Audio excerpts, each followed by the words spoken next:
Assalamualaikum warahmatullahi wabarakatuh. Perkenalkan, nama saya Akmal Muhammad Septiantono, mahasiswa Universitas Pendidikan Indonesia, Bandung. Pada video ini saya akan menjelaskan mengenai beberapa hal, yaitu mengenai Pancasila, Undang-Undang 1945, Bhinneka Tunggal Ika, dan Kedaulatan Negara dan NKRI harga mati. Baik, langsung saja yang pertama, yaitu Pancasila. Pancasila merupakan rumusan dan pedoman kehidupan berbangsa dan bernegara bagi seluruh rakyat Indonesia.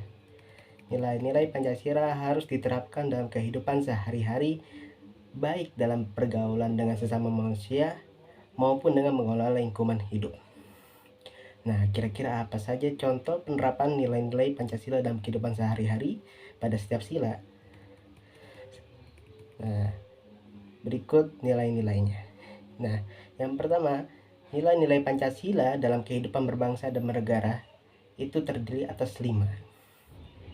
Nah, sila yang pertama Pancasila yaitu adalah ketuhanan yang Maha Esa, mengandung nilai ketuhanan. Lalu yang kedua adalah kemanusiaan yang adil dan beradab, mengandung nilai kemanusiaan. Lalu pada sila ketiga Pancasila adalah persatuan Indonesia yang mengandung nilai persatuan. Lalu pada sila keempat Pancasila, kerakyatan yang dipimpin oleh hikmat kebijaksanaan dalam permusyawaratan perwakilan mengandung nilai kerakyatan. Lalu pada sila kelima Pancasila, keadilan sosial bagi seluruh rakyat Indonesia yang mengandung nilai keadilan. Baik, mari kita jelaskan satu persatu ya. Yang pertama, nilai ketuhanan pada sila pertama Pancasila. Pada sila pertama Pancasila berbunyi ketuhanan yang Maha Esa. Pada sila pertama Pancasila memiliki lambang bintang emas dengan latar hitam. Sila pertama Pancasila mengandung nilai ketuhanan. Nah, contoh-contoh penerapan nilai-nilai ketuhanan dalam kehidupan sehari-hari sebagai berikut diantaranya: membina kerukunan hidup sesama manusia, tidak melakukan penistaan agama terhadap agama adalah perilaku atau merendahkan agama seperti melakukan pembakaran rumah ibadah, itu tidak dibolehkan ya. Lalu mengembangkan sikap saling menghormati dan menjaga kebebasan orang dalam beribadah sesuai agama dan kepercayaannya.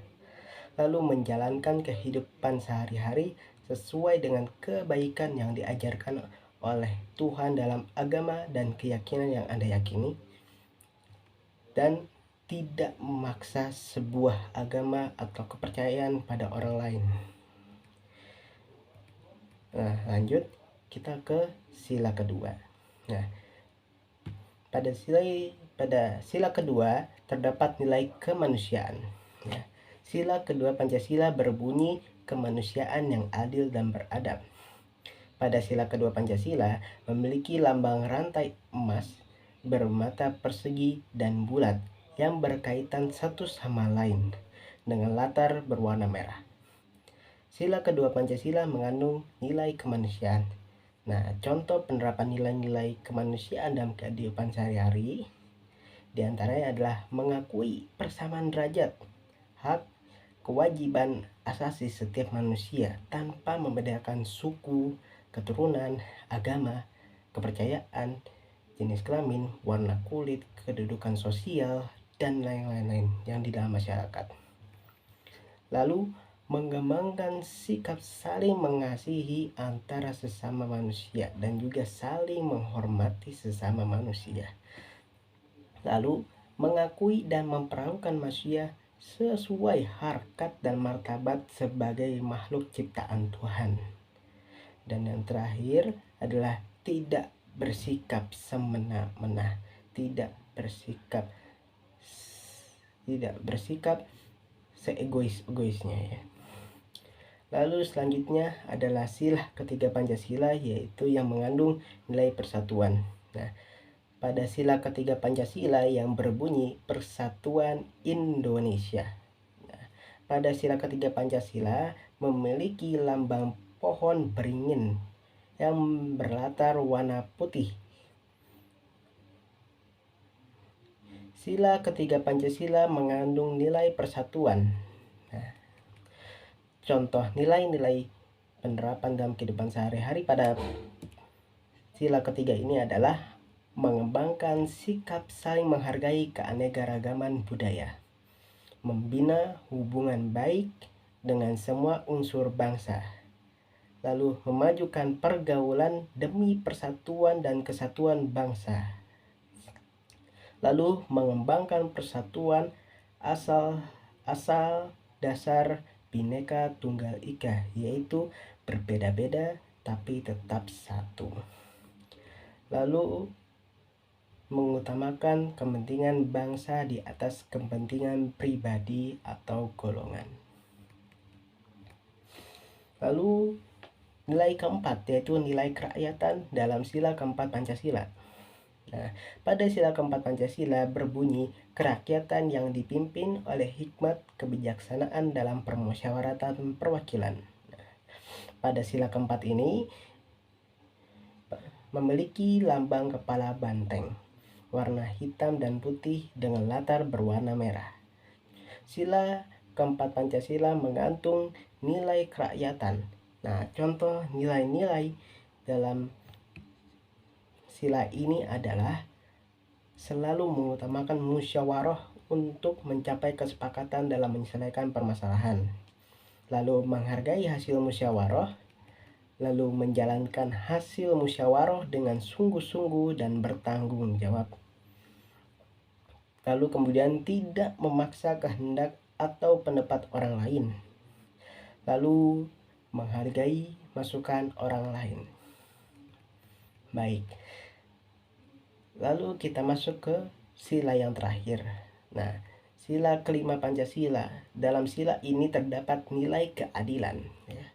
Sila kelima Pancasila berbunyi keadilan sosial bagi seluruh rakyat Indonesia. Pada sila kelima Pancasila ini memiliki lambang padi dan kapas dengan latar berwarna putih. Sila kelima Pancasila mengandung nilai keadilan.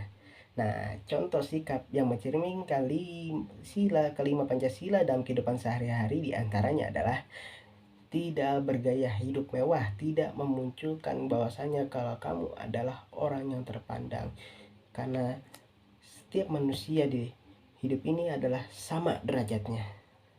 Lalu bekerja keras, menghormati hak-hak orang lain, peduli dan membantu mengurai penderitaan orang lain yang dialaminya, menjunjung tinggi semangat kekeluargaan dan gotong royong, dan serta tidak melakukan perbuatan yang merugikan kepentingan umum. Baik, selanjutnya kita masuk ke materi selanjutnya ya, yaitu mengenai Undang-Undang Dasar 1945.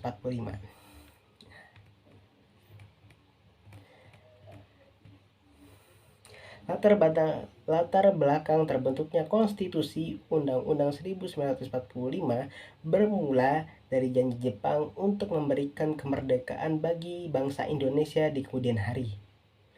Janji tersebut antaranya berisi sejak dari dahulu sebelum pecahnya peperangan Asia Timur Raya, Dai Nippon sudah mulai berusaha membebaskan bangsa Indonesia dari kekuasaan pemerintah Hindia Belanda.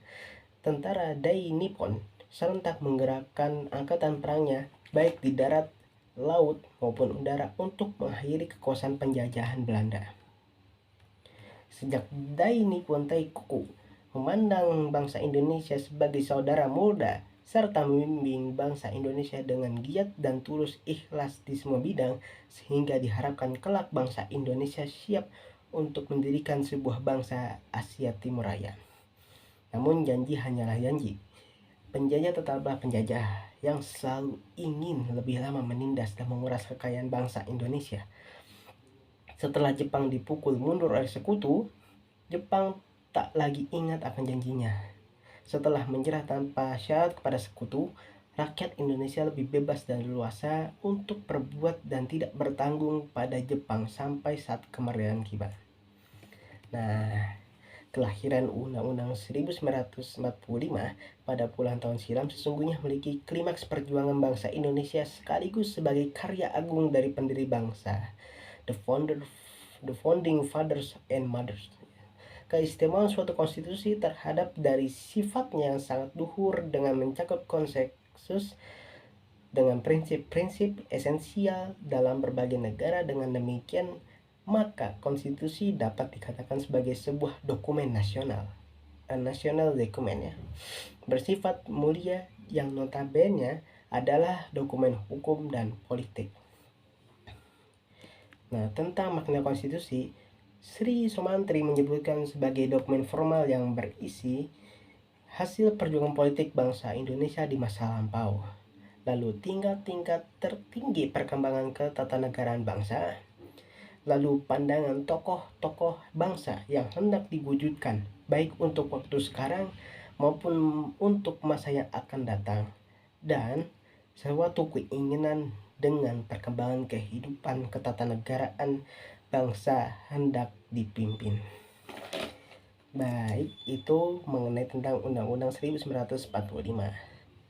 Berlanjut ke materi selanjutnya, yaitu mengenai Bhinneka Tunggal Ika. Ya. Bhinneka Tunggal Ika merupakan sebuah nasional Indonesia. Bhinneka Tunggal Ika memiliki arti berbeda-beda tapi tetap satu. Dalam perbedaan tetap ada persatuan. Bhinneka Tunggal Ika merupakan suatu hal yang mencerminkan bangsa Indonesia. Bhinneka Tunggal Ika diabadikan di bawah lambang negara Indonesia. Bhinneka Tunggal Ika dapat ditemui di cakar burung Garuda Indonesia, yaitu Pancasila ya. Nah, mari kita bahas tentang apa itu Bhinneka Tunggal Ika ya, apa itu arti dan maknanya. Nah, yang pertama, keragaman yang bersatu. Nah, Bhinneka Tunggal Ika digambarkan konsep bahwa meskipun Indonesia terdiri dari beragam suku, agama, ras, dan budaya, bangsa Indonesia tetap menjadi satu kesatuan yang tidak terpisahkan. Keberagaman tersebut diakui, dihargai, dan disatukan dalam semangat persatuan.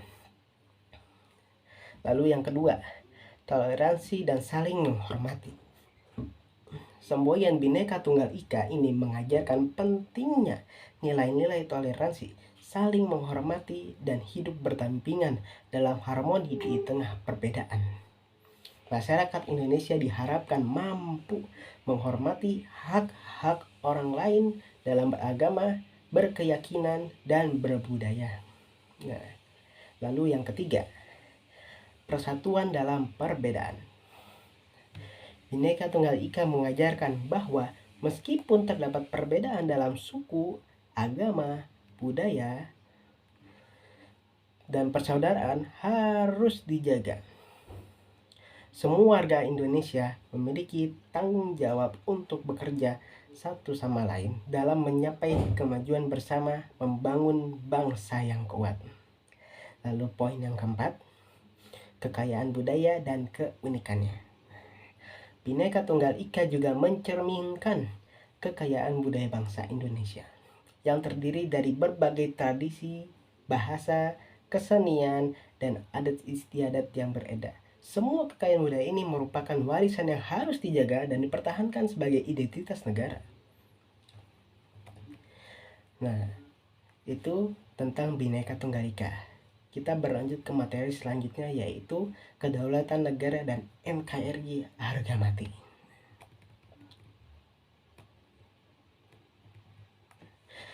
Kedaulatan negara dan kesatuan negara sangatlah penting dalam konteks kesatuan negara Indonesia. Dalam arti pentingnya, terdapat beberapa konsep ya, dijelaskan sebagai berikut. Apa saja ya? Yang pertama, kedaulatan negara. Kedaulatan negara merujuk pada kekuasaan tertinggi yang dimiliki oleh sebuah negara atas wilayah, penduduk, dan urusan negara mereka sendiri. Dalam konteks NKRI, kedaulatan negara adalah prinsip penting yang menggarisbawahi bahwa Negara Indonesia adalah negara yang merdeka, yang memiliki hak untuk menentukan dan mengatur urusan dalam negara dan kebijakan nasionalnya tanpa campur tangan dari negara asing. Kedaulatan negara adalah harga mati dalam hubungan internasional dan merupakan prinsip dasar dalam menjaga integritas dan kemerdekaan negara. Ini berarti bahwa NKRI memiliki hak eksklusif untuk membuat keputusan dan kebijakan dalam hal wilayah, politik, ekonomi, sosial, dan budaya di dalam batas-batas negaranya sendiri. Nah, lalu yang kedua adalah kesatuan negara, yaitu national unity. Kesatuan negara adalah prinsip yang menekankan bahwa seluruh wilayah negara kesatuan Republik Indonesia adalah bagian yang integral dan satu kesatuan negara yang utuh dan tidak dapat dipisahkan. Ini mencakup pulau-pulau besar dan kecil, serta beragam etnis, budaya, agama yang ada di Indonesia. Kesatuan negara adalah harga mati.